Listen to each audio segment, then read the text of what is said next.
بيبدأ فيلم النهارده في عربية راكب فيها تلاتة، وهما الأب ري والأم جوان وبنتهم بيري. وبيبان إن العلاقة ما بين ري وجوان متوترة، وبيقعدوا يتخانقوا، وبتكون بيري بتسمع أغاني ومش سامعاهم، وجوان بتعيط بسبب الخناقات الكتير اللي بينها هي وري، واللي بيكون آخرها الطلاق. وبتهدى وبيبطلوا خناق لما سماعات بيري بتفصل، وبتطلب بيري منهم إنها تروح الحمام. فبيقف ري في بنزينة وبتروح جوان عشان تدخلها الحمام، وبيروح ري عشان يشتري بطاريات لبنته وقهوة ومشروب، بس بيلاقي ان الفلوس معاه مش هتكفي، فبيشتري القهوه والمشروب بس. وبيرجع للعربيه وبيقول لجوان ان البطاريات خلصت، وبيكونوا هيتحركوا، بس بيري بتعرفهم انها وقعت مشغل الموسيقى بتاعها. فبتروح جوان عشان تدور عليه في الحمام، وبيروح ري يدور في الكنبه اللي ورا، بس بالغلط بتقع على القهوه وبيحاول ينضفها، ومش بياخد باله من بنته واللي بتشوف بالونه عند مكان لسه بيتبني، وبتروح عشان تاخدها. بس فجأة بيظهر لها كلب شرس وبتخاف منه، وبترجع لورا وبتنادي على ري، واللي بياخد باله منها وهي بتقرب من مكان الخرسانة، وبيطلب منها تقف وما تتحركش،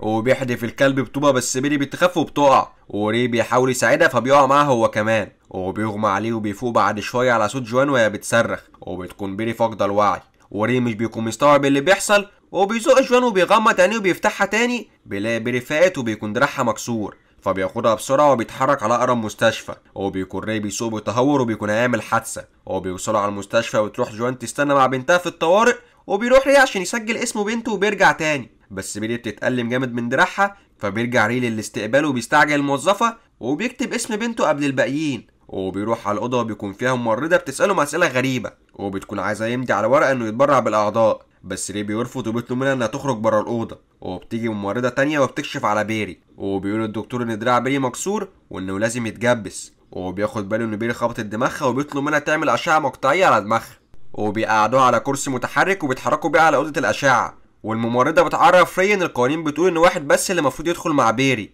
فبتروح جوان معاها وبيركبوا الأسانسير، وبيري بتودع أبوها وبتقول له إنها بتحبه، وبيروح ري يستناهم في أوضة الاستقبال، وبيعدي الوقت وري بينام من التعب، وهو بيفوق وبيروح للاستقبال عشان يسأل عن بنته، بس الموظفة بتكون اتغيرت وبتطلب منه يستنى هنا وهي هتنادي عليه، وبيروح يستنى وبيعدي الوقت والموظفة لسه ما ندهتش عليه، فبيروح لها تاني وهو متعصب، والموظفة بتدور في السجلات بس مش بتلاقي اسم بنته، وهو بتحاول تكلم الدكتور اللي كشف على بنته، بس بيكون الشيفت بتاعه خلص، والموظفة بتحس ان ري مجنون وجه المستشفى بالغلط، وبتتجاهله وبتتكلم مع واحد تاني، بس ري بيتضايق وبيدخل المنطقة المحظورة، والأمن بيروح لعنده وبيوقفه، وري بيعرفهم ان بيدور على بنته ومراته، وبيكلموا اوضه الاشعه وبيعرفون ان مفيش حد جه عمل اشعه من امبارح غير ست عجوزه، وبيشوف ري الممرضه وبيسالها عن عيلته، بس الممرضه بتقول انه جه لوحده عشان يكشف على جرح في دماغه وما كانش معاه حد، وري بيقول للممرضه تبطل كدب، والدكتور بيقول له ان الوقعه اكيد اثرت على دماغه وخليته يتخيل حاجات ما حصلتش، بس ري بيتضايق وبيحاول يهجم على الممرضه، بس الامن بيوقفه والدكتور بيحقنه بحقنه مهدئه، وري بيبدا يدوخ وبيحبسوه في اوضه، وري بيكون دايخ وبيقعد يدور على اي حاجه تساعده لحد ما بيلاقي حقنه ادرينالين وبياخدها، وبيبدا يفوق وبيكسر الازاز وبيهرب، والامن بيجري وراه، بس ري بيقدر يوصل لعربيته، وبيقعد يفكر ويستوعب في اللي حصل معاه، وبيشوف عربيه شرطه معديه وبيوقفها وبيعرفهم اللي حصل معاه، بس الشرطه مش بتكون مصدقاه لحد ما بيوريهم الهويه بتاعته وصوره عيلته، فبيصدقوه وبيقرروا يساعدوه، وبيدخل المستشفى، موظفه الاستقبال بتشوفه بس مش بتقدر تمنعه بسبب ان الشرطه معاه، والامن بيوصل لعنده وبيحاول يتعامل مع الشرطه، وبيروحوا للدكتور واللي بيقول ان اكيد في سوء تفاهم، وبياخدوهم على الاوضه في الدور الثالث، بس ري بيكون فاكر ان بنته ومراته نزلوا الدور الارضي، وبيروحوا اوضه الاشعه ومش بيلاقوا حاجه، وبيقرروا يستدعوا الدكتور اللي كان موجود في الشيفت الصبح، وبيوصل الدكتور وبيقول انه شاف ري وكان لوحده وعنده اصابه في دماغه، وهو طلب منه يعمل اشعه، بس ري رفض وقال له ان مراته ابي مستنياه بره، والشرطه بتستغرب لان ري قال لهم ان مراته اسمها جوان، فبيعرفهم ري ان ابي دي تبقى مراته القديمه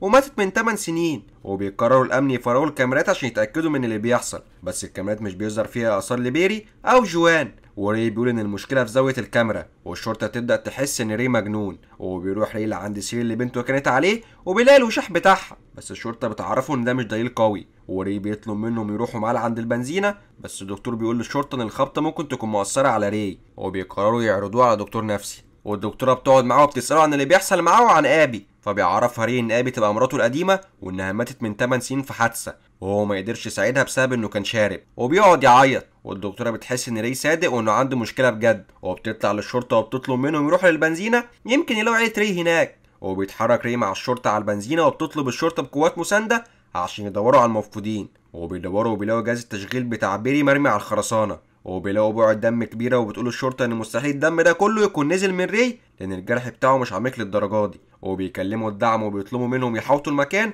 لانهم قدام جريمة قتل. والدكتورة بتسأل ري لو هو اللي زق بنته من فوق، بس ري بيتعصب عليها وبيلاقي ان الشرطة هم اللي حطوا الدم هنا عشان يلفقوا له التهمة وان عيلته مخطوفة. وهو بيسكت شوية وبيفضل سرحان والشرطة بتمسكه عشان تكلبشه، بس ري بياخد منهم المسدس وبيمسك الدكتورة وبياخد منها الهوية بتاعتها. وهو بيركب عربية الشرطة وبيتحرك على المستشفى وهو مع المسدس. هو بيدخل ري المستشفى وبيكون عايز ينزل الدور الأرضي عشان يدور على عيلته، وبيعدي على الحضانات وبيشوف الأطفال وبيفتكر أبي لما ماتت وهو معرفش يعمل لها حاجة وهي كانت حامل. وبيتنكر في لبس دكتوره وبيروح يركب الأسانسير، بس بيقابل راجل الأمن وبيشتبكوا مع بعض لحد ما ري بيقدر يخنقه وبيخلص عليه. وبينزل الدور الأرضي وبيدور في الزبالة وبيلاقي اللعبة بتاعت بنته في الزبالة، وبيتأكد إن مراته وبنته في حتة قريبة من هنا. وبيتحرك وهو ماسك المسدس وبيلاقي الدكاترة ماشيين ومعاهم صناديق مكتوب عليها أعضاء بشرية. وبيدخل بيلاقي جثث من غير أعضاء، وبيفهم إن عيلته اتخطفوا عشان يتسرق أعضائهم، عشان كده الممرضة كانت عايزة تمضيه على ورقة التبرع بالأعضاء. وبيلف ريه وبيشوف بنته والدكتور بيسرق أعضائها، فبيدخل وبيرفع عليهم المسدس وبيطلب منهم يبعدوا عن بنته ومراته، وبيحطهم على كرسي متحرك عشان ياخدهم ويمشي. بس الدكاترة بيهجموا عليه وبيكونوا عايزين يحلوه بالمخدر،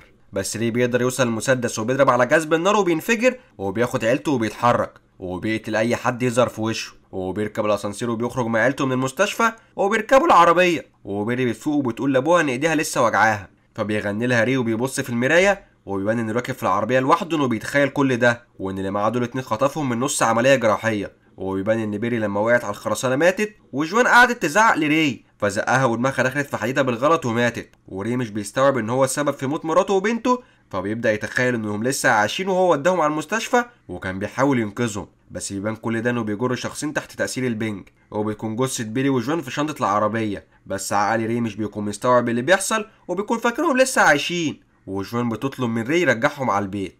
وبكده خلص الفيلم. يلا